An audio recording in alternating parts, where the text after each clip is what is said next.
Have you ever felt like you're doing it all alone in a relationship? You are not alone. Believe me, relationships can be challenging, especially when mental health is in the mix. You might be thinking, why is it so hard to communicate? Why does it feel like sometimes I can't connect with the people that I love the most? You're not alone. So in today's episode, we're going to talk about how mental health impacts relationships. So with that being said, let's tap in. Sometimes mental health challenges can make the simple conversations feel like they're impossible.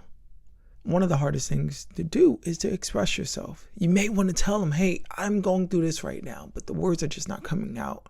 Or there's moments when you're telling them and it just seems like they're not resonating. It's like I'm saying something, but the words are not registering to them. And there's moments when you are telling them, hey, I'm struggling with this, I'm struggling with that. And it just seems like they're not listening or they're not actively listening. And it just seems something is off. You guys may not even be on the same page, let alone the same wavelength. And that can be frustrating to both parties. And that can lead to not only just affecting your mental health, but affecting your relationship with this person. Let's face it, when you're dealing with mental health challenges, things like communication, emotional availability, even conflict solutions feels like it's a mountain to climb. And it's one of the frustrating things. And you and your partner doesn't fully understand what's going on, how to talk.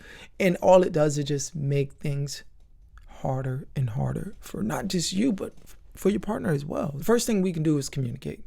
You probably hear it all the time about communication and also creating a safe space for you and your partner that is non-judgmental, where you guys can actually share each other's thoughts, feelings, and especially your mental health, and saying, hey, this is what's affecting me lately. This is what's going on with me.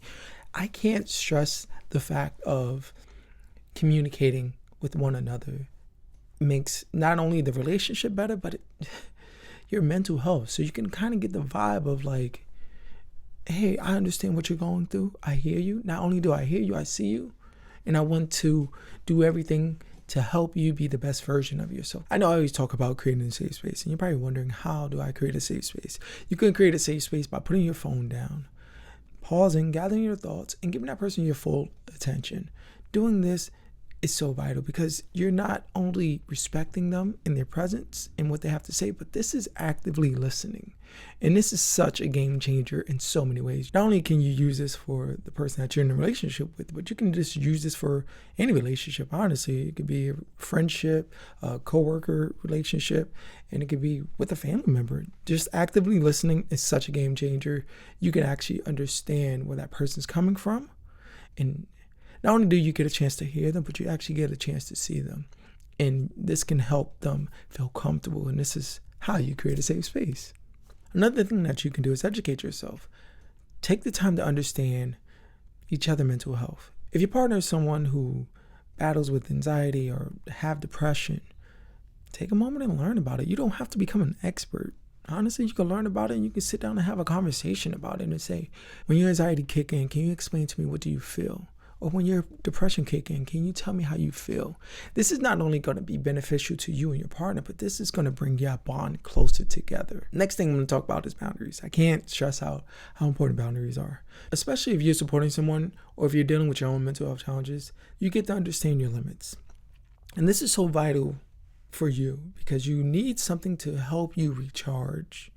And you have to understand how much energy you're pouring into that person and how much energy you're pouring into yourself. So scheduling a me time is not something that is selfish. It's something that both parties needs. And you can sit down and do this together and say, hey, this day I'm going to have some me time. And this day I'm going to have some me time. And this only enhance your relationship. And I want you to remember that teamwork makes the dream work.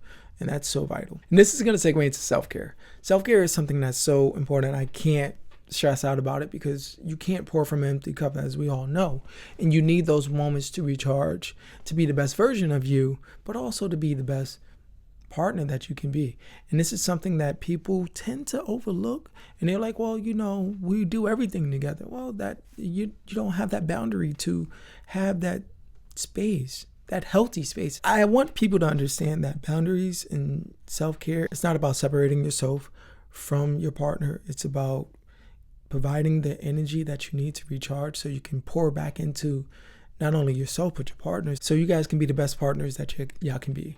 And that's something that is so crucial. So when you have your boundaries, it helps you understand your limits of like, man, hold on, I'm pouring too much energy into it. And that leads into self-care because you have to take care of yourself. That's why it's called self-care. All right, before I wrap this up, I got to hear from you. What is one of the small things that you do to take care of your mental health, especially when you're in a relationship? Comment down below. I am interested to hear. If you're watching this on YouTube, don't forget to hit the like button. Don't forget to subscribe. And if you're listening to this in the audio version, don't forget to rate this show and follow this show. Until next time, I see you. Peace.